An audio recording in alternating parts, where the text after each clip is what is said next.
clase en ese caso. Entonces, lo que primero tenemos que ver que fisiología es un curso fundamental porque si bien nosotros hemos podido haber estudiado anatomía, tal vez importante, pero lo que tenemos que ver es cómo funcionan los órganos. Porque precisamente en la alteración de la función es que se propician las enfermedades que pueden existir. Entonces, si ustedes no aprenden un capítulo de fisiología, lamentablemente van a tener una falencia terrible. No, ustedes no pueden decir este capítulo no lo leo, o este tema no lo leo. A pesar que sintetizamos nosotros los cursos, pero en realidad siempre cada vez hay que leer más. El libro que ustedes tienen, al menos de referencia, es el Gaico. Se sigue usando el Gaico. Eso no significa que no puedan usar otros libros, pero el más importante para nosotros sigue siendo Gaico. Es el libro al menos base. Si leen otro libro, está bien. Casi los conceptos en fisiología no cambian, sino determinados tópicos que pueden desarrollar uno que otro. Entonces, para poder nosotros establecer, al menos en lo que se refiere a la parte fisiológica, nosotros lo que tenemos que ver es irnos y centrarnos hacia la parte anatómica. Entonces, a ver, doctora, ¿cómo usted entiende la respiración? ¿Ingresa el aire nada más? Lo que vamos a querer es que nosotros podamos captar algunos gases que es más importante para nosotros, es el oxígeno, y poder eliminar el CO2.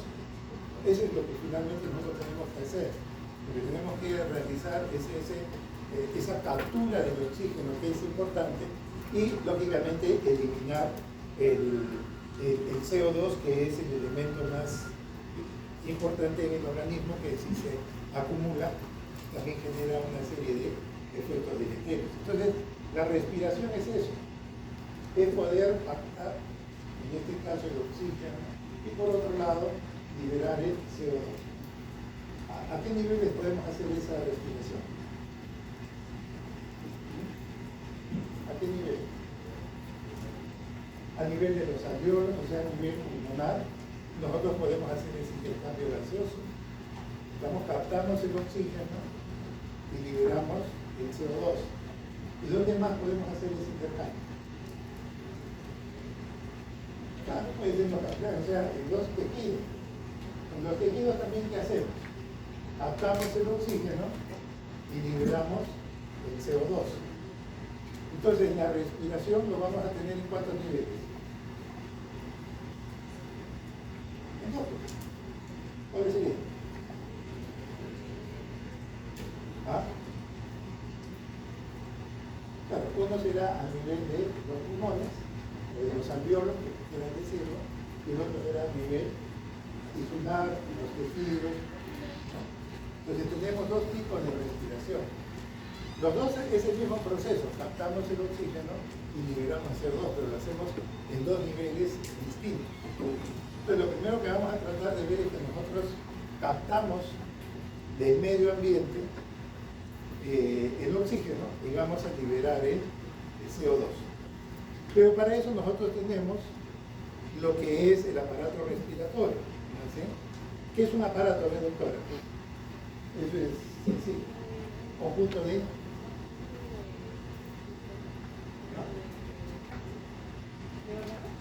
Ya, un conjunto de órganos. Nada. ¿Qué es un sistema, doctora? Conjunto de tejidos es un órgano. Un conjunto de aparatos. ¿Qué dice usted, doctor? Es un conjunto de órganos que tienen alguna función en específico. Oye, dame un ejemplo.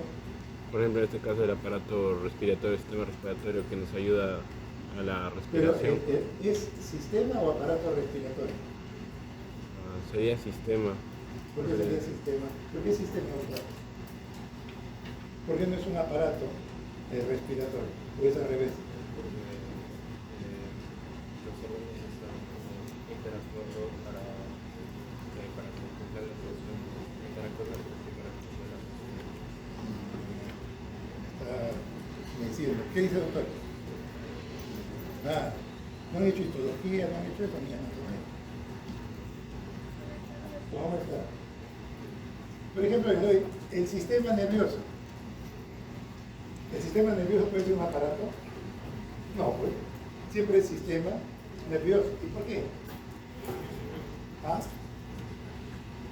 Porque donde ustedes vean siempre van a encontrar lo mismo, sistema nervioso, va a estar constituido por las neuronas, la glía y todo eso, pero siempre van a encontrar lo mismo. Cuando ustedes ven, por ejemplo, la boca con el estómago, ¿son iguales? Son órganos totalmente diferentes con funciones distintas. Entonces, cuando ustedes tienen un conjunto de células, formamos ¿qué cosa? Un conjunto de células. ¿Qué formamos? Un tejido. Y si yo agrupo un montón de tejidos, ¿qué cosa voy a formar, doctor? Un órgano. Si esos órganos son diferentes, voy a formar ¿qué cosa? Un sistema no, pues, un aparato digestivo, aparato locomotor, pero si junto órganos que son semejantes, que tienen el mismo tipo de tejido, lo que vamos a tener aquí es un sistema. Ese tipo de la salud, vamos a ver eso. Acá en la parte de lo que es el aparato respiratorio, tenemos, por ejemplo, las fosas nasales, tenemos la tráquea, que nada se parecen a los alveolos. Por eso es que esto finalmente es un aparato. Y este aparato lo dividimos en dos partes. La parte más importante de este aparato respiratorio, ¿cuál es? ¿Ah? Lo más importante. ¿Ah? Lo más importante del aparato respiratorio. Los pulmones. Lo más importante son los pulmones, porque esa es la producción de intercambio gaseoso que estamos diciendo. Pero para que el aire entre hasta allí, el aire tiene que desplazarse y tiene que ingresar a través de qué cosa? De una vía respiratoria. Entonces, el aparato respiratorio tenemos que dividir en dos partes. Lo más fundamental, lógico, son los pulmones, son los alveolos. Pero el aire no entra de frente a allá, tiene que ingresar a través de una vía que le permite no solamente que el aire entre, sino también que salga. Entonces, esos son conductos que van a permitir que el aire ingrese hacia los pulmones. Eso tiene importancia, sí, porque si yo tuviera problema nasal, digamos, corrientes hipertróficos, etcétera, etcétera, yo no voy a poder respirar bien. Pero mis pulmones están sanos. ¿Dónde está el problema? En la vía respiratoria. Entonces, si bien el punto más importante son los pulmones, también las vías respiratorias cumplen su rol, que va a permitir que ingresen los gases y que salgan. Entonces, vamos a tener dos partes, las vías respiratorias y lo que viene a ser los pulmones. Entonces, las vías respiratorias, como están ahí, empiezan en las fosas nasales, ¿sí? Las fosas nasales. Dígame, doctor, ¿el aire debe ingresar por la nariz o por la boca? ¿Por qué?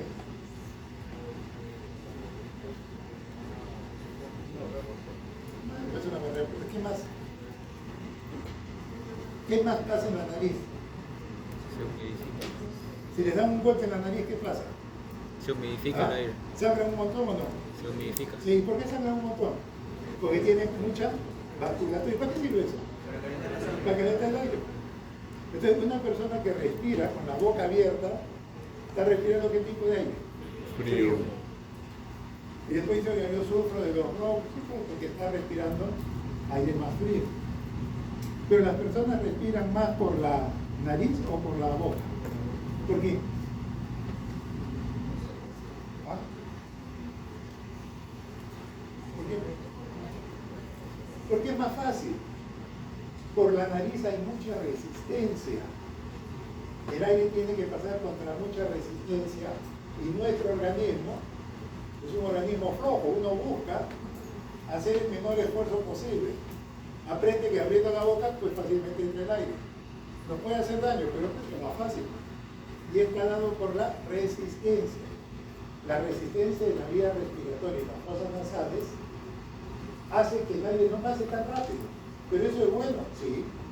porque está permitiendo que el aire se filtre, que el aire se caliente, que el aire se humedezca. O sea, hay una serie de funciones que cuando de frente entra a la garganta, pues no es lo mismo.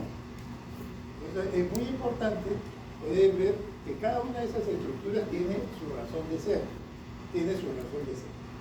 Entonces, lo que vamos a tener primero en la vía respiratoria son las fosas nasales. No se movió, ahí sigue. Después lo que vamos a tener es la faringe. Se continúa con la laringe, la tráquea. Y la tráquea se bifurca, ya eso ustedes deben saber por anatomía, y se divide hasta los bronquios o bronquiolos terminales. ¿Estamos? Los bronquiolos terminales. Que llegan hasta la división decimosexta, hasta ahí. ¿Estamos? Hasta ahí. Después de los bronquiolos terminales, se continúa con quién? ¿Con quién se continúa? ¿Ah? ¿Están más de la vista o no? Ahí dice qué cosa. ¿Ah? Bronquiolo respiratorio arriba. ¿Lo vemos o no? Esto que es el asilo pulmonar o el obligo pulmonar, ¿en dónde empieza? En un bronquiolo respiratorio. ¿Cuál es la diferencia entre ese bronquiolo respiratorio y el bronquiolo terminal? ¿Ah? Que allí puede haber qué cosa en el respiratorio, intercambio de gases. En cambio, todo esto que cosa es vía respiratoria. Acá no se puede intercambiar oxígeno, no sé nada, porque es vía. Pero a partir del bronquiolo respiratorio, ¿qué división es el bronquiolo respiratorio? ¿Qué división? ¿Qué número?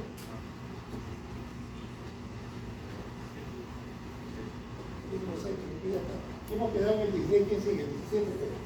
De allí empieza ya en la zona de intercambio. Esto es lo que se va a producir el intercambio gaseoso. Entonces van a tener, por un lado, los bronquiolos respiratorios, que son importantes, los conductos alveolares, los sacos alveolares y finalmente los bronquiolos.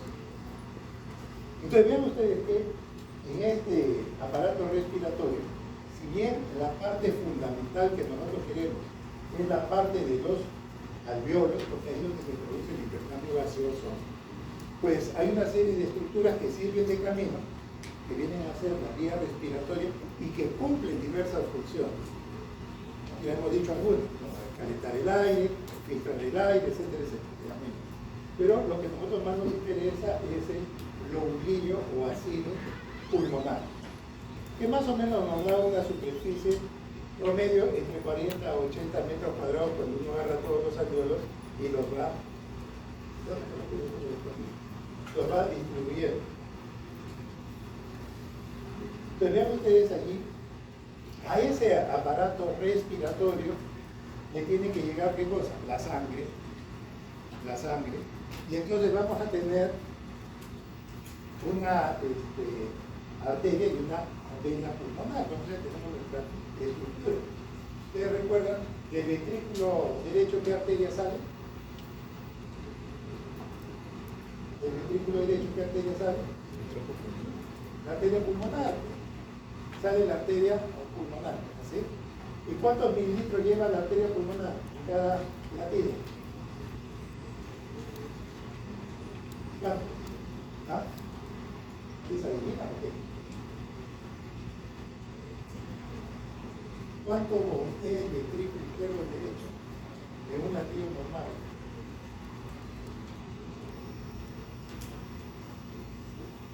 Yo le quiero algo de esa cosa. 70 mililitros. Ya, 70 mililitros bombea el ventrículo izquierdo o derecho. ¿Cuántos latidos por promedio tenemos más o menos en un minuto? Ya, bájale un poco. 70. Entonces, si en cada latido bombeo 70 mililitros, 70 por 70, ¿cuánto? 4.900 mililitros. ¿Eso qué significa? Los 5 litros de sangre. O sea, el corazón bombea en un minuto, llámese el ventrículo derecho o llámese el ventrículo izquierdo, cualquiera de los dos tiene que bombear lo mismo. Porque si uno bombea más y el otro bombea menos, se empieza a producir una congestión en algún sitio. Tiene que salir de un lado Y tiene que ser igual a la salida del otro, si no se congestiona algo. Entonces, cada ventrículo, sea el derecho o el izquierdo, va a bombear 70 mililitros en cada latido. Tenemos promedio de 70 latidos por minuto, 70 por 70 nos da 4.900 mililitros. O sea, ahí están los 5 litros de sangre que el corazón tiene que bombear en un minuto. ¿No? Pues bien, en el lado derecho del corazón, lo que va a salir es la arteria pulmonar. ¿Qué tipo de sangre llega a la arteria pulmonar? ¿Ah? Claro. Pueden llamarle sangre si quieren venosa, en realidad no es tan cierto, pero bueno, pueden llamarle sangre venosa, desoxigenada, también puede ser. Y esa sangre que sale de la arteria pulmonar va a ir a producir ¿qué cosa? Digamos, el mecanismo por el cual la sangre se va a oxigenar en los alveolos. Y eso es lo que se llama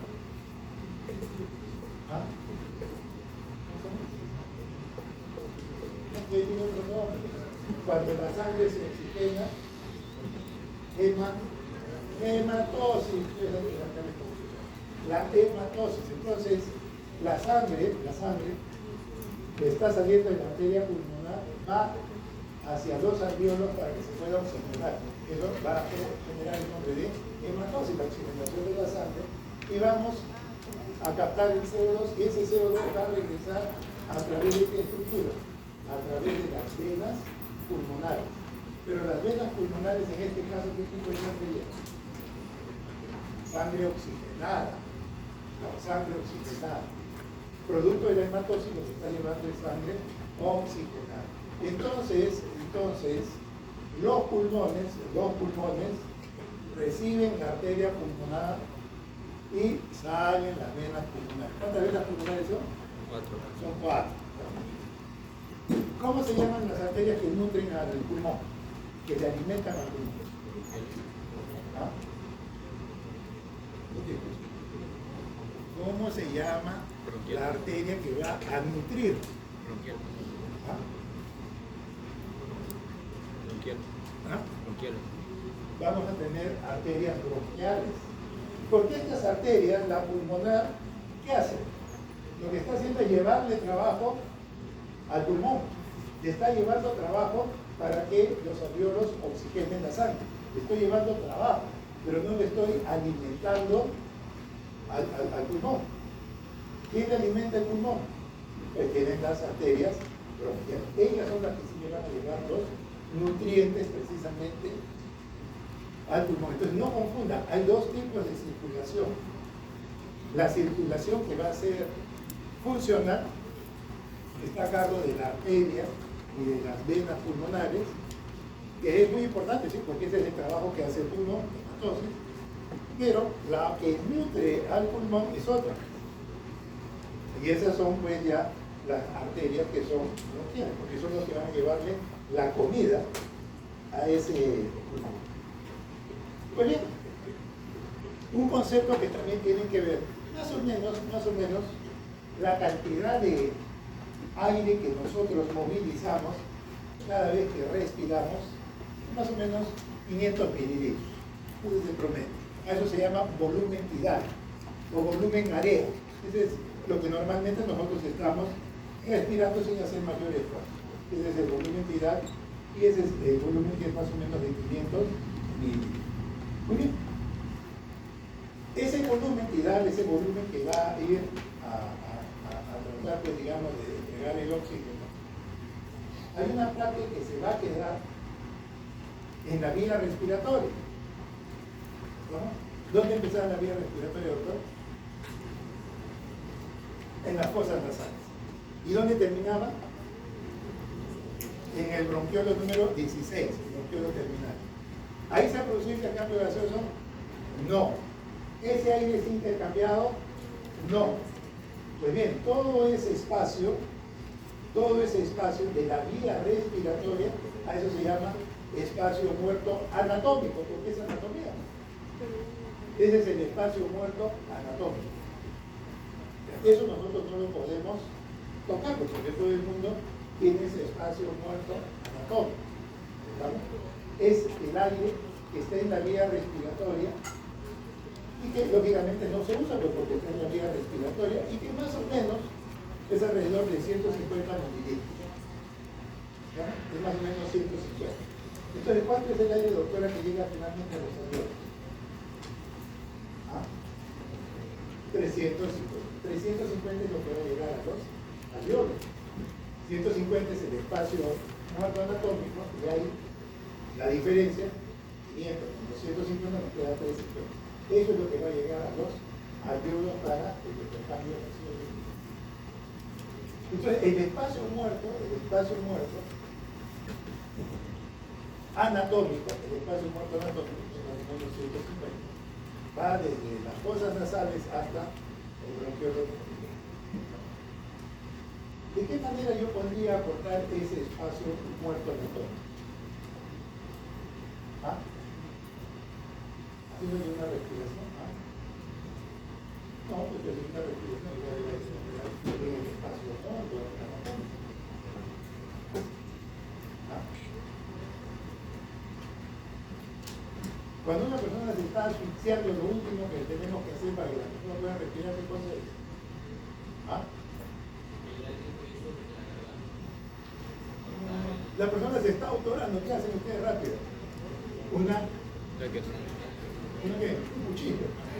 Una traqueostomía, pues. Si ustedes hacen una traqueostomía, ¿qué están haciendo con el espacio muerto anatómico?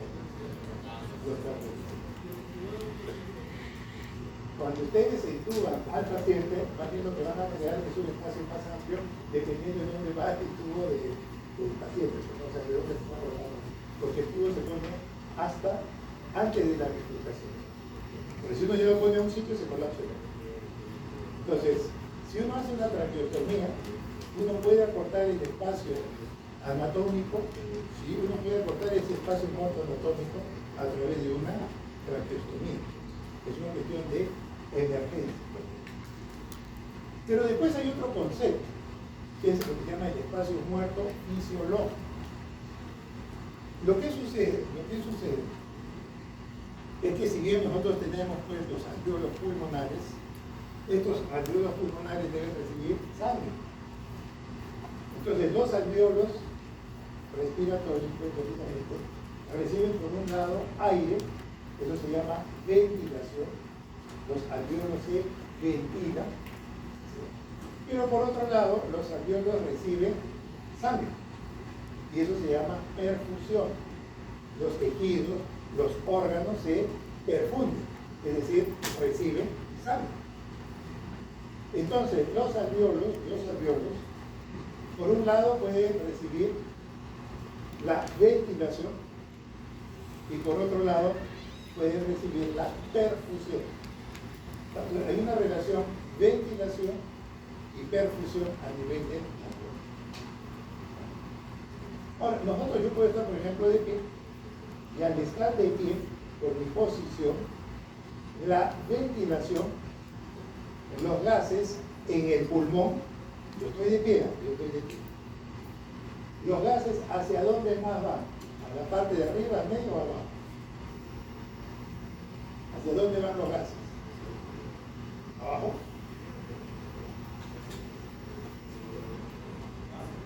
Como el aire pesa menos, el aire se va hacia arriba. ¿Y hacia abajo qué va? La sangre. O sea, lo que les quiero decir es que las partes superiores van a estar mejor ventiladas, pero no perfundidas. No digo que no se perfundan, estoy diciendo se ventilan más que lo que se perfunde. Y la parte inferior de los pulmones, por efecto de la gravedad, ahí se va la mayor cantidad ¿de qué? De aire, de sangre. Entonces la parte inferior de los pulmones, más bien, se ventilan menos y se perfunden más. Entonces vean ustedes que la relación ventilación-perfusión no es pareja. Una cosa es estar de pie y otra cosa también es estar en decúbito. Porque el decúbito ya no va a ser el ápice, lo que está arriba. Ahí voy a tener lo que está encima y lo que está debajo. Cambia la posición. Y lógicamente, sentido común, La gravedad hace que la sangre vaya hacia la parte inferior y que la ventilación vaya a la parte superior. No significa que se va a ir todo, sino que va a ir más, por efecto de la gravedad, la sangre se va más hacia la parte inferior, más, no digo que es único, y en cambio se produce más bien la ventilación mayor en los alvéolos que están en la parte superior. Conclusión, la ventilación y la perfusión no es homogénea. No es homogénea. Hay sitios mejor ventilados y hay otros sitios que pueden estar mejor perfundidos. Y deben haber sitios ideales. Se ventilan y se perfunden bien. ¿Estamos? Pero bueno, ¿eso qué nos va a traer? De que van a haber sitios en donde precisamente se ventila, llegan los gases, pero no llega la sangre. ¿Se producirá intercambio gaseoso? ¿Ah? Porque si no hay sangre, ¿con qué va a ser intercambio gaseoso? Entonces, ¿ese aire se usa o no? No se usa. Entonces pasa a ser lo que se llama el espacio muerto fisiológico. El espacio muerto fisiológico son alvéolos que están ventilados pero no perfundidos. Están ventilados pero no están perfundidos. Entonces, como ese aire no se utiliza, no hay intercambio gaseoso. A eso es lo que se llama el espacio muerto fisiológico. Uno es el anatómico y otro es el fisiológico. Porque eso va a depender de la función del cuerpo. Las ventilaciones y las perfusiones, dependiendo de lo que yo esté en determinada posición o haciendo determinado tipo de actividad, cambian. Pero eso se llama espacio muerto fisiológico. Entonces, debería existir el espacio muerto fisiológico y en teoría no debería existir, porque todo debería ser equilibrado. Esa es la teoría. En la práctica sí hay. En la práctica sí hay ese tipo de desequilibrio, pues eso es algo que existe normalmente, pero que en teoría no lo deberíamos considerar, pero es lo real, ¿no? Entonces eso es lo que tenemos que ver en relación a la ventilación y a la perfusión. Entonces, si bien lo más importante del aparato respiratorio es lo que viene a ser el intercambio gaseoso entre oxígeno y CO2, el aparato respiratorio también cumple otras funciones. Lo que decían antes, puede filtrar el aire, sí, efectivamente. Las fosas nasales sirven para filtrar el aire. La nariz está bien irrigada, por eso un golpe en la nariz sangra uno bastante. ¿Por qué? Porque allí esa irrigación permite que se produzca el calentamiento del aire, no es el aire frío. Entonces es muy importante la irrigación. Entonces, eso ayuda lógicamente a calentar el aire. Por otro lado también el aparato respiratorio sirve como un medio para que entre y salgan los diferentes gases que tenemos. Proporciona oxígeno al torrente sanguíneo, sí, efectivamente lo que se llama el proceso de la hematosis. Rinde el oxígeno necesario para la respiración celular, sí, ya también hemos dicho, hay dos tipos de respiración. Se elimina el CO2, ¿sí? Eso también es muy importante, porque si no, si el CO2 se acumula, podemos tener una serie de problemas adicionales. Y elimina el agua en exceso. Quizás ustedes ahorita cuando están hablando no se dan cuenta, pero cuando baja la temperatura, a veces podemos ver el vapor de agua. Es que realmente nosotros cuando respiramos, hay un vapor de agua, que a veces se puede ver con la temperatura, pero otras veces no, pero siempre el aire que ingresa hacia nosotros tiene que ser un aire humedecido.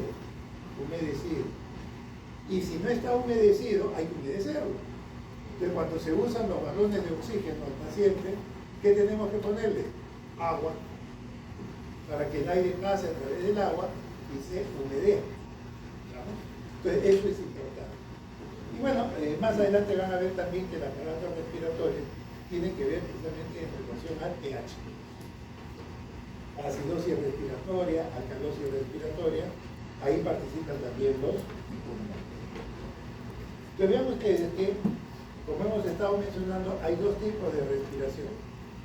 La respiración pulmonar, que es la que se produce a nivel de los alveolos, que es la parte de la hematosis, y después vamos a tener la respiración celular. Cualquiera de las dos sigue siendo que es importante, ¿no? Son dos partes de lo mismo. Muy bien. Ahora, cuando nosotros estamos viendo las funciones del aparato respiratorio, que nos vamos, fundamentalmente lo que vamos a desarrollar es el intercambio gaseoso, pero recuerden también que a nivel de toda la vía respiratoria están interviniendo otros procesos. Por ejemplo, la fonación tiene que ver mucho precisamente con la vía respiratoria. Esto tiene que ver también con lo que se refiere a la regulación de la temperatura corporal. Entonces, el aparato respiratorio tiene varias funciones. Pero lo que más nosotros debemos, digamos, dirigirnos es a la parte de la ventilación. La ventilación pulmonar. Pues bien, la ventilación pulmonar es un proceso funcional por el cual los gases son transportados desde el exterior hacia los alveolos pulmonares y después, lógicamente, a la inversión. Estamos hablando de la ventilación, estamos movilizando aire para que finalmente esto genere un intercambio gaseoso de la respiración. Pero recuerden que la ventilación es una parte de todo este proceso. Otra parte es la hematosis, es la respiración como tal pulmonar, sí, eso es una parte. Pero nosotros tenemos que ver que esto tiene una primera parte que es la ventilación. Es el movimiento del aire hacia los alveolos y también de los alveolos hacia afuera. Entonces, esa es la parte ventilatoria, ¿no? Como les decía, más o menos nosotros tenemos que el volumen tidal, el volumen de aire corriente, es alrededor de 500 mililitros, ¿no? Más o menos es 500 mililitros por respiración. Más o menos debemos respirar un promedio 12 veces, ¿no? ¿Sí? ¿Cuánto dura el ciclo respiratorio? ¿Cuánto dura el ciclo respiratorio? ¿Dura lo mismo la inspiración que la expiración? ¿Cuánto es entonces? ¿Ah? 5 segundos, más o menos puede ser. La inspiración dura 2 y la expiración dura 3 segundos. O sea, como promedio tenemos más o menos 5 segundos. Entonces, en 60 minutos, más o menos, ¿cuántos ciclos respiratorios debemos tener? 12 más o menos. Entonces, si multiplicamos los 500 mililitros por cada respiración y tenemos 12 respiraciones por minuto, más o menos vamos a tener nosotros 6 litros que se están movilizando de aire por minuto. 6 litros que se están movilizando de aire por minuto. Pero recuerden que acá hay un volumen que se denomina espacio muerto anatómico. Entonces nos queda el alveolar, que ya es 350. A nosotros nos interesa los 350 mililitros. Así que tenemos, porque eso es lo que se va a intercambiar.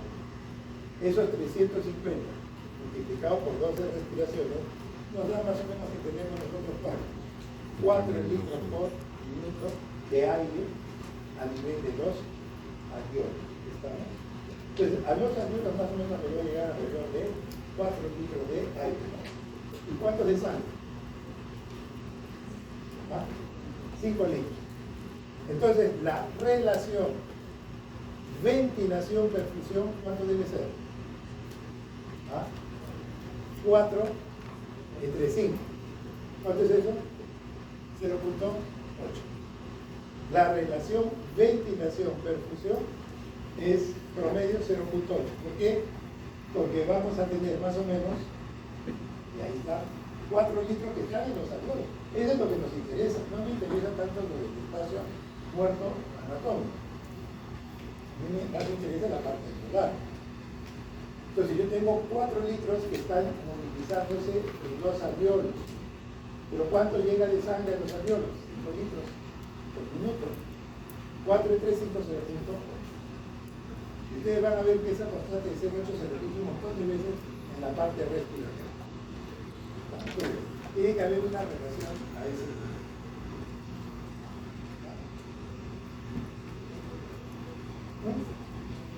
No, es una relación, pero después lo que va a suceder es que en varios otros procesos van a ver que hay una constante en la vía respiratoria, en la respiración, en intercambio gaseoso, que van a ver que se va a repetir. Pero esto es una división nada más. Pero eso es muy importante saber cuánto se ventila y cuánto se perfunde. Porque, por ejemplo, si el alveolo se ventila bien y se perfunde mal, ¿cómo se llama eso? ¿Cómo se llamaba eso? Se ventila bien, pero se perfunde mal.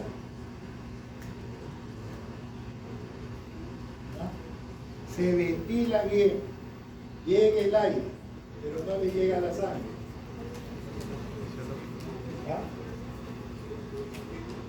No, que no.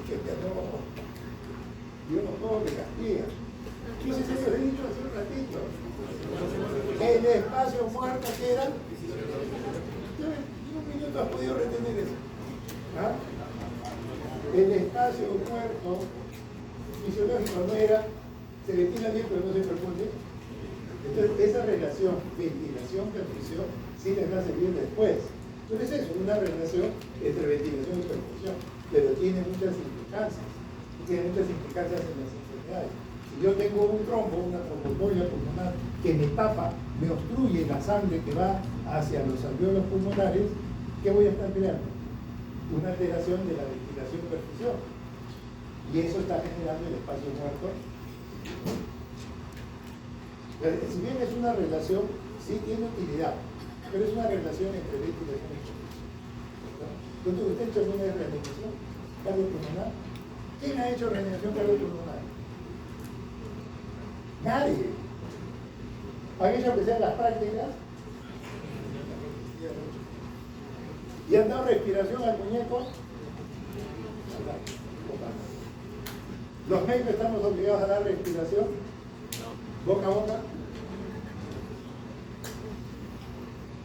No estamos obligados, pero ante tantas enfermedades a veces el médico no quiere hacerlo. Eso está mal. El que no está obligado realmente es el público médico, pero el médico sí debe saber dar ventilación y debe tratar de hacerlo. Hay una serie de consideraciones que no son a veces las que figuran en los libros, pero a veces ante un paciente joven que está mal, uno le da ventilación. No interesa quién sea, porque ya en la desesperación le salva la vida a un paciente. Entonces, cuando yo le doy la respiración a un paciente, yo le estoy dando la ventilación, le voy a dar, ¿sí? El aire que está saliendo al principio es un aire con oxígeno o sin oxígeno. El aire que sale primero cuando yo le doy la respiración boca a boca al paciente, ese primer aire, ¿tiene oxígeno o no? ¿Sí tiene? Ah, no tiene. ¿Por qué? ¿Dónde se fue el oxígeno? ¿Quién se lo consumió? Hombre, no, el otro está muerto, el otro no está respirando. Es el mismo lo que le estoy dando. Cuando yo expiro, sí.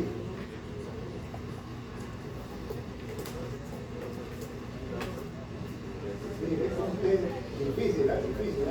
Tienen que mover sus neuronas, ¿sabes? Eso está mal. ¿Qué les digo al principio? Que lo que está en la vía respiratoria, ¿qué es? ¿Un aire que se ha usado o no? Está rico en qué? En oxígeno. Entonces cuando yo no tengo que inflarme ahí para poder darle aire, mentira. Porque el primer aire que va a salir es un aire rico en oxígeno. No lo hemos usado. Porque este es el aire de dónde? Del espacio muerto fisiológico, anatómico. Pero no lo hemos usado para nada. Entonces no tienen que cagarse como un pavo ahí para darle aire al paciente. No, nada más sopla con fuerza y le estamos dando, lo primero que va a salir es oxígeno. Lo que sí sale después, pero lo primero que le vamos a dar es oxígeno. Ese aire está rico en oxígeno porque no lo hemos usado. Es el aire del espacio muerto anatómico. ¿Estamos? Tienen que hacer la situación que ustedes tienen que practicar lo que sea. Pero bueno, vean ustedes que acá ya estamos viendo lo que es ventilación. La ventilación es el movimiento de los gases a través de la vía respiratoria. Eso es lo que hacemos a través de la ventilación. Muy bien. Ahora, cuando nosotros hacemos la respiración, aunque a veces no nos damos cuenta, nuestros músculos están trabajando. Y bueno, nosotros lo que hemos visto, ya hemos dicho que la duración de la respiración, ¿cuánto duraba? 5 segundos. La inspiración, ¿cuánto duraba? Y la expiración dura 3. ¿Sí? ¿Y por qué la inspiración dura 2 y la expiración 3?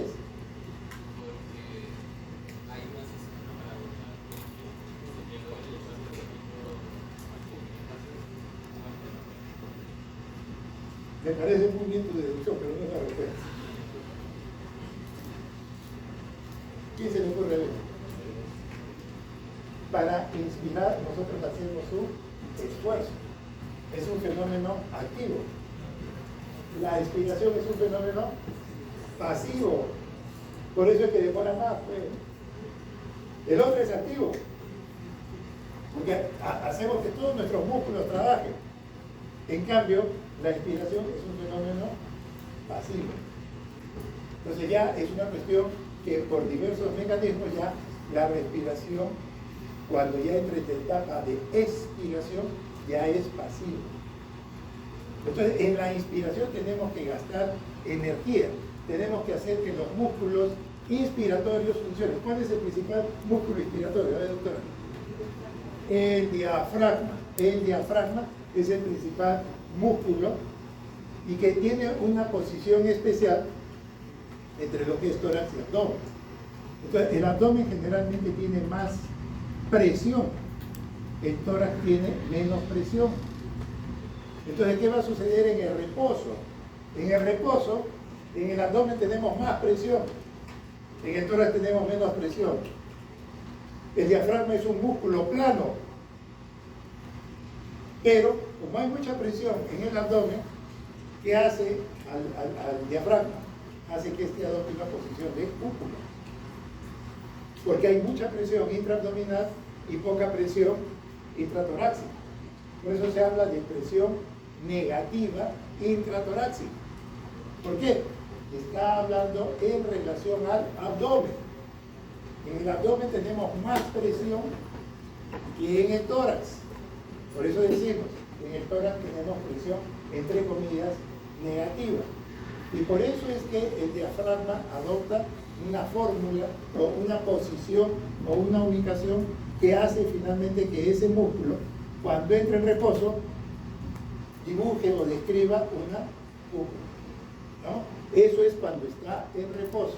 Cuando ese músculo se activa, cuando ese músculo trabaja, ¿qué va a hacer? Se aplana, ¿no? Se aplana. ¿Y qué va a pasar con la caja torácica? La caja torácica, el volumen tiende a aumentar.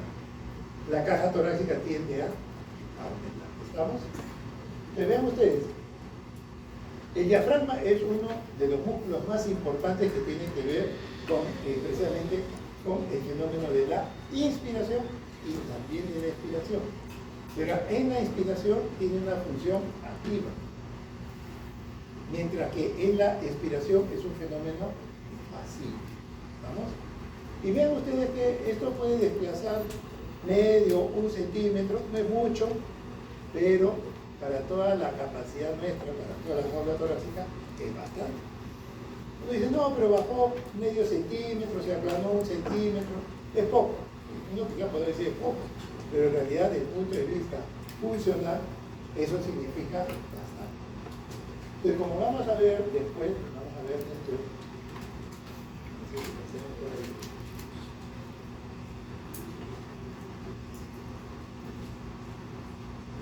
Hay una ley que se llama la ley de Boyle. Eso lo vamos a ver en un ratito, que la ley de Boyle. ¿Qué dice la ley de Boyle? ¿Alguien ha revisado la de Boyle? Boyle mayor. el doctor House, ¿no ha visto? ¿Ha visto el Boyle? ¿Qué dice la ley de Boyle? Presión por volumen es ¿qué cosa? Una constante. ¿Estamos? Presión por volumen es una constante. Cuando yo inspiro, el músculo diafragma se va a aplanar, va a descender. Mis músculos inspiratorios, los intercostales externos, van a jalar la jaula torácica hacia adelante. Entonces, ¿qué pasa con todo el volumen dentro del tórax? ¿Aumenta o disminuye? Muy bien, entonces el volumen va a aumentar. ¿Estamos? Si el volumen aumenta, ¿qué pasa con la presión? Tiene que disminuir. ¿Estamos? Entonces, si la presión dentro del tórax disminuye, ¿qué va a suceder? El aire que está afuera tiene que entrar. Esa es la inspiración, basada en la ley de Boyle mayor, en donde presión por volumen es una constante. Cada vez que yo inspiro, la jaula torácica se va a expandir y el volumen tiende a aumentar. Pero por la misma ley, el volumen debe disminuir, la presión disminuye. Al disminuir la presión, recuerden que nosotros estamos en relación con nuestro medio externo, con la atmósfera. Pero si mi presión intrapulmonar se hace menor, el aire que está afuera, por gradiente de presión, más presión, menos presión, el aire. Y se produce el fenómeno de la inspiración. Pero ¿hemos gastado energía o no? ¿En qué? En los músculos, en que los músculos trabajan. Y tenemos que utilizar fundamentalmente los intercostales, el diafragma, pero también entran otros accesorios cuando queremos hacer una respiración más profunda. Entonces vean ustedes, es un principio muy fácil.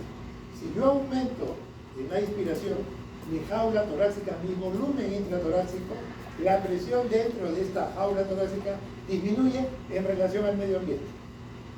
Disminuye en relación a la atmósfera. Afuera hay mucha presión, adentro hay menos. ¿Qué debe pasar? El aire va a estar. El aire va a estar. Pero acá yo he hecho gasto de energía, ¿por qué? Porque sencillamente estoy haciendo que los músculos se contraigan. Estoy gastando ATP, estoy gastando energía. Esto es un fenómeno activo, es un fenómeno activo. Entonces vean ustedes, acá ya incluso se adelantó la figura, no sé por qué.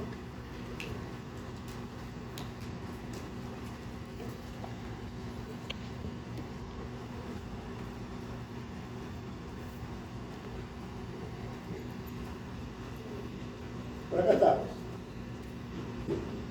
En cambio, la expiración, ya hemos dicho que la inspiración es activo, se gasta energía. La expiración es un fenómeno pasivo. ¿Por qué? Porque el pulmón tiene una estructura elástica. El pulmón es un globo con fibras elásticas que si se llena de aire, después vuelve a su posición inicial. ¿Por qué? Porque el pulmón tiene una estructura elástica. Ahí no hay gasto de energía. Directamente no hay gasto de energía, porque está volviendo a su posición inicial. Entonces lo que vamos a ver nosotros durante la expiración es eso. Si algo que uno pues haga un esfuerzo físico, un ejercicio, en donde ahí sí ya todos tienen que intervenir, ¿no? Tanto en la inspiración como en la expiración. Pero en forma de reposo, el fenómeno activo es la inspiración y la expiración es un fenómeno más bien básico. ¿Estamos? Entonces vean ustedes, ahí están las explicaciones, la ley de Boyle-Mayor, por el cual el aire tiene que ingresar. ¿Por qué? Porque la presión intratorácica se hace más negativa que el medio ambiente. Y los gases se mueven, el aire se mueve de más presión a menos presión. ¿Qué sucede en la expiración? Cuando ya todo vuelve a su normalidad, nuevamente el diafragma ya no se contrae, el diafragma se va a elevar. El diafragma se eleva.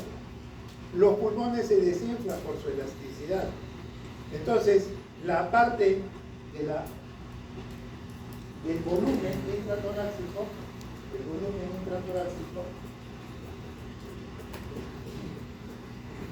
volumen intratorácico, ¿qué va a suceder ahora? ¿Aumento o disminuye? Ahora más bien disminuye. Y por la ley de Boyle y Mariotte, ¿qué debe pasar entonces con la presión dentro del pulmón? Debe aumentar. Y aumenta en relación a quién? Al atmosférico. Tengo mucho adentro, poco afuera, aumento. ¿Qué tiene que hacer ahora? Respiración.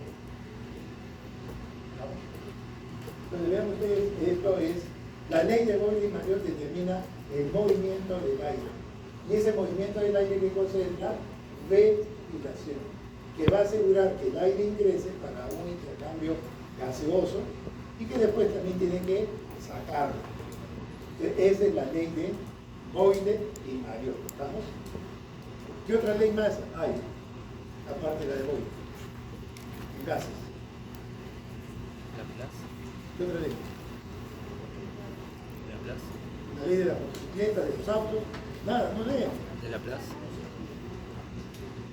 Bueno, hemos quedado, al menos me dijeron eso, que todos iban a venir leyendo. Y no en la siguiente clase primero que tomo un examen. Pues. Porque todos han venido a leer. En algunos sitios, no acá, lógicamente, el profesor me dice, ¿hay alguna pregunta? No me preguntas, chao, se acabó la clase. Porque después que ustedes han leído, y lo que tienen que acompañar al profesor es pregunta. Si no han leído, no van a poder tener mayor participación. La idea es que vengan leyendo. No les digo que venían todo el gaito, que venían algo para más o menos poder ir entendiendo esta parte. Bueno, entonces esto es lo que estamos viendo, la parte de la inspiración y la expiración. No sé por qué las imágenes se pasan solas, voy a ver algún poquito más.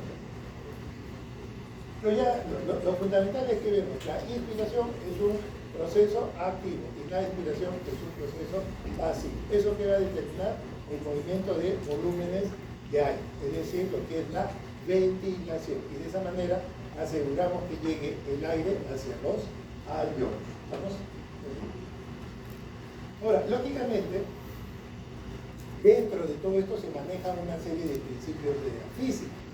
Porque entra uno, por ejemplo, estábamos viendo la ley de Boyle y Mariotte, después hay otro, la ley de Gay-Lussac, etcétera, la ley de Henry, esas leyes que hay. Pero nosotros vamos a usar solamente la de Boyle ahora, porque es la que tiene que ver con el movimiento de la ventilación, ¿no? Lo que estamos utilizando en la Entonces, ¿qué sucede? La presión dentro de los alveolos, porque todo el aparato respiratorio, todo está conectado con el medio ambiente y maneja presiones. No piensen que la persona abre la boca y no hay nada.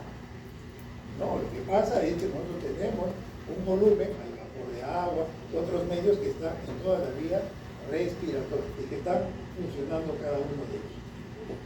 Entonces, el motivo por el cual la inspiración y la expiración duran diferente es que, dijimos, la inspiración es un fenómeno de qué tipo? Activo, y la expiración es un fenómeno pasivo, ¿verdad? Eso es en forma general, pero también se producen gradientes de presión. Hemos dicho que cuando la persona inspira, la presión intratorácica empieza a disminuir. Entonces, por eso es que la presión dentro de los alveolos va disminuyendo. Y disminuye más o menos un centímetro de agua. Uno dice poco, ¿no? Es bastante para nosotros. Y eso va a permitir, ¿qué cosa? Que se muevan los 500 mililitros, que es el volumen viral. Eso se tiene que movilizar. Tanto para ingresar y después en la expiración, lógicamente la presión dentro del alveolo, ya dijimos, aumenta. Al aumentar en relación a la atmósfera, va a ser que se expulse. ¿Y cuánto hay que expulsar, doctor? Si entró 500. ¿Ah? Lo mismo, pues. ¿Por qué? Porque si ustedes ingresan mucho y salen poco, se quedan atrapados en un sitio. Eso se puede llamar enfisema pulmonar, pero ahorita estamos viendo que la persona sale. Entonces, si entran 500 mililitros, que es el volumen vital, tiene que salir ¿cuánto? 500, pues, para mantener el equilibrio. Eso es lo que debemos tratar de hacer, de mantener el equilibrio. Muy bien. Y ya sabemos que de los 5 segundos, 2 es para la parte inspiratoria y 3 para la expiración. Ahora, el pulmón funciona como un elástico. Funciona como un elástico porque tiene estructura elástica. Entonces, hay un principio de física que se utiliza para esto, es la ley de Hooke, que tiene que ver con precisamente estructuras que son elásticas. Si yo quiero, por ejemplo, a un resorte estirarlo, ¿sí? Yo quiero estirar este resorte, yo tengo que ejercer una presión. Y esa presión va a determinar ¿qué cosa? Que la longitud de ese resorte cambie. Si yo le pongo mucha presión, de repente el resorte se estira bastante. Entonces vean ustedes que esta ley lo que dice es que la fuerza, F que está allí, es directamente proporcional al cambio de longitud del resorte. O sea, lógico, pues, si yo le pongo mucha fuerza, pues yo voy a hacer que el resorte se estire bastante. Pero eso va a depender también de qué otra cosa, del tipo de resorte. Va a depender del material. Entonces ahí va a haber una constante, es una constante que lo determina el material del resorte. Entonces esta ley de Hooke lo que dice es que la fuerza que yo voy a ejercer para generar este cambio de longitud en el resorte también va a depender de la calidad del tipo de material que tengamos en el resorte. No puede ser igual una estructura de acero que otra estructura que sea más aliada. Eso es fácil de entender. Bueno, eso aplicado al pulmón, ¿cómo podemos decirlo? Pues acá lo que yo voy a hacer es que yo tengo que ejercer presiones, manejo de volúmenes, manejo de presiones, ¿estamos? Entonces yo lo que voy a decir, aplicando esta ley de Hooke al pulmón, yo lo que voy a determinar es que yo, dependiendo de mi gradiente de presión, voy a generar que el resorte se estire. Sí, pero no estamos hablando de resorte, estamos hablando de pulmón. Entonces, dependiendo de la presión que yo ejerza sobre el pulmón, ese pulmón se va a expandir. No se va a expandir, es decir, se va a llenar de aire. Es lo mismo, pero aplicado acá. Lógicamente también esto tiene una constante, y la constante lo va a dar la rigidez del pulmón. Igual que un acero que es rígido, el pulmón también tiene una rigidez. Tampoco piensen que el pulmón es solamente un globo, tiene cierto grado de rigidez. Aún así, si fuera un globo, cuando ustedes soplan, tienen que hacer un esfuerzo, porque tiene una rigidez. Hay elasticidad, pero también hay rigidez. Entonces, ¿qué es lo que vamos a ver acá? Que dependiendo de la presión, si yo le pongo mucha presión, si la gradiente de presión es muy alta, lógicamente el volumen de aire que va a entrar es mayor. Pero va a depender de qué cosa, de la, en este caso, de la rigidez de quién.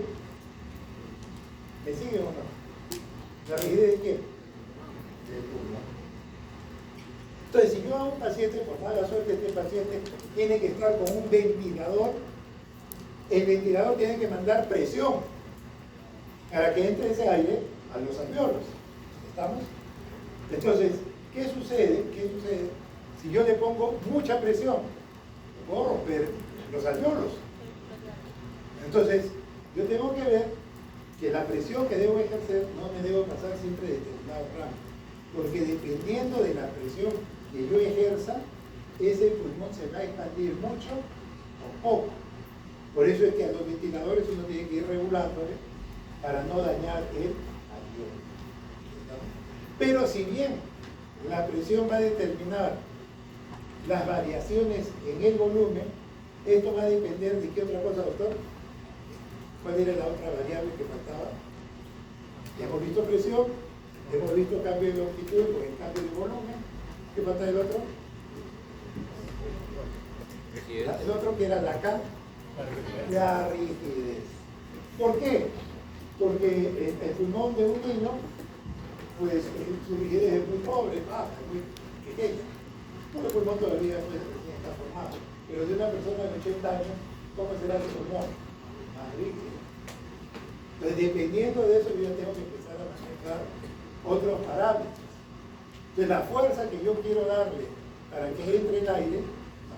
Es importante porque no debe ser mucha, porque puede dañar el pulmón, pero también va a depender esa fuerza que yo les quiero dar en relación a la rigidez, qué tan duro está el pulmón. En personas jóvenes el pulmón va a ser pues, fácilmente distensible, pero en gente ya mayor empieza a haber una mayor rigidez. Entonces vean ustedes que es muy importante entender que la elasticidad en el tiempo, ¿qué pasa con los elásticos de la ropa? No funcionan, pues empiezan ya poco a poco a deteriorar. Poco a poco el pulmón pierde su elasticidad. Y si pierde su elasticidad, ¿qué se va a convertir? Lo contrario de elasticidad, ¿qué es? Rigidez. ¿Vamos? Entonces, cuando se es muy joven, hay mucha elasticidad y poca rigidez. Pero conforme nos vamos envejeciendo, la elasticidad se pierde y la rigidez aumenta. Vamos, son variables que nosotros tenemos que tener en cuenta. Que vean ustedes que, de acuerdo a esta fórmula, porque no nos vayamos a perder, nosotros decíamos que la presión es directamente proporcional a la constante de la rigidez multiplicado por el delta de volumen del aire que está emitiendo. De ahí lo que puedo hacer es despejar la constante de rigidez del pulmón. Voy a tener que la constante de rigidez es el delta de P entre el delta de volumen. O sea, la diferencia de presión entre la diferencia de... Esa es la rigidez. Pero hay otro concepto opuesto a la rigidez que se denomina complacencia. ¿Estamos? Complacencia. Mi papá no es rígido, ¿qué es? Complaciente, te deja todo a todo. Complaciente. Lo contrario a complaciente es rígido, es rígido. El pulmón sucede lo mismo. O es rígido, lo opuesto es complaciente. Entonces, la compliance o complacencia del pulmón va a ser la inversa de la constante de rigidez. Entonces, vean ustedes que ahí lo que he hecho es poner 1 sobre K. Estoy haciendo la inversa de la rigidez. Y ahora la fórmula tiene que ser igual. Delta de P sobre, perdón, delta de volumen sobre delta de presión. Pero recuerden que estoy haciendo la inversa. Estoy haciendo la inversa de lo que hemos hablado hace un momento de rigidez. Y lo que estoy haciendo es invertirlo. Han llevado matemáticas, ¿no? Uno, si quieren. ¿Pueden hacer eso? Entonces no está difícil. Entonces la compliance pulmonar, eso se acuerden, la compliance es delta de volumen entre delta de presión. Y es lo opuesto a la rigidez. Que vean ustedes ahí la compliance o complacencia. A nosotros nos conviene que nuestros pulmones sean muy complacientes. ¿Por qué? Porque se llenan de aire. A nosotros nos conviene eso. Entonces, ya tenemos rigidez, ya tenemos complacencia. Pero a veces se utilizan términos que son más o menos los mismos. La distensibilidad. La distensibilidad, ¿qué cosa viene a ser? La complacencia. La distensibilidad en realidad viene a ser la complacencia. ¿Cuán complaciente es el pulmón para llenarse de aire? Es lo opuesto a la rigidez. ¿Y esta complacencia qué cosa va a hacer? Delta de B entre delta de B. ¿Vamos? No es nada difícil. Entonces vean ustedes que la distensibilidad se refiere a la cantidad de fuerza que se debe ejercer en un cuerpo para deformarlo. En este caso no voy a deformar el pulmón, sino para cambiar de una posición en reposo a un pulmón lleno de aire. Entonces la distensibilidad es precisamente la fuerza que yo debo ejercer para que ese pulmón se llene de aire. Y se pueda producir el fenómeno de la ventilación. Y ya saben, distensibilidad y de la rigidez. ¿De qué depende de la distensibilidad? Primero de las fuerzas elásticas del pulmón y de la tensión que existe en los alvéolos pulmonares. Los alvéolos pulmonares, todos los alvéolos quieren colapsarse, pero hay una fuerza que lo evita. Eso lo van a aprender en las siguientes clases, porque el organismo produce una sustancia que se llama surfactante. Eso lo van a aprender en la siguiente clase. Pero lo que les quiero decir es que las fuerzas que determinan cuán distensible, cuán complaciente es un pulmón, es primero la elasticidad. Y número dos, la tensión superficial que hay en los alvéolos. No se olviden que los alvéolos quieren colapsarse. Nuestro cuerpo no lo deja gracias al surfactante. ¿Estamos? Entonces, ojo, distensibilidad no necesariamente es sinónimo de elasticidad. Distensibilidad, ¿qué capacidad? La distensión, ¿qué capacidad de llenarse? La elasticidad es la capacidad de volver a su posición inicial. No confundan. Distensibilidad y elasticidad. ¿Cuán distensible? Es la capacidad que tiene el pulmón de llenarse de aire. Distensible. ¿Cuán elástico es? La capacidad de volver a su tamaño inicial. ¿Estamos? ¿Lo entienden? ¿Está claro o no? Distensibilidad y elasticidad son cosas diferentes. Distensibilidad es distender el pulmón. Elasticidad, ¿qué es? Que el pulmón vuelva a su tamaño. ¿Vamos? ¿Está claro? Les pregunta de examen. No de esto. Sí, de todo. Entonces vean lo mismo, pues. La distensibilidad y la elasticidad o elastancia. Distensibilidad o compliance. ¿No? ¿Es lo mismo distensibilidad o compliance, doctor? Sí, es lo mismo. Distensibilidad o compliance.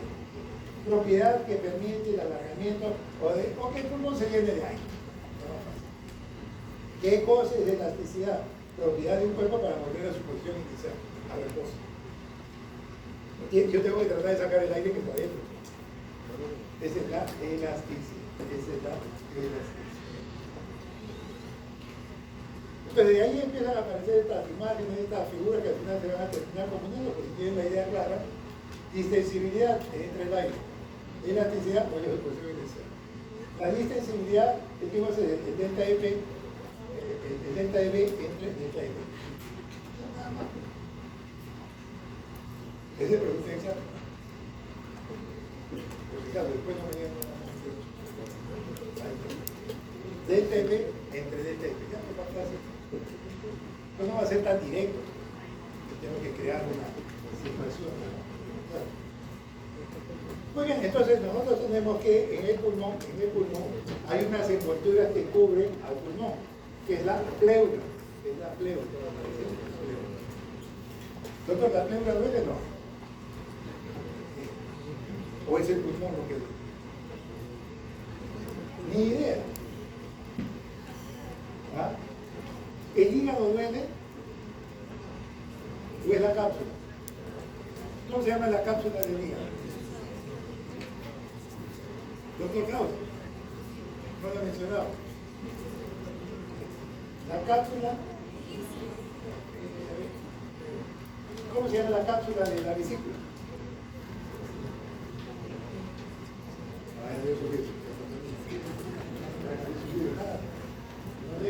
Ya, bueno. Entonces, el pulmón tiene una envoltura que prácticamente pues envuelve a todo el pulmón y eso es lo que se llama la pleura. ¿Cómo se llama esa pleura? Que envuelve al pulmón. Visceral. ¿Y la otra cómo se llama? Parietal. Si lo saben, pero está ahí otra cosa.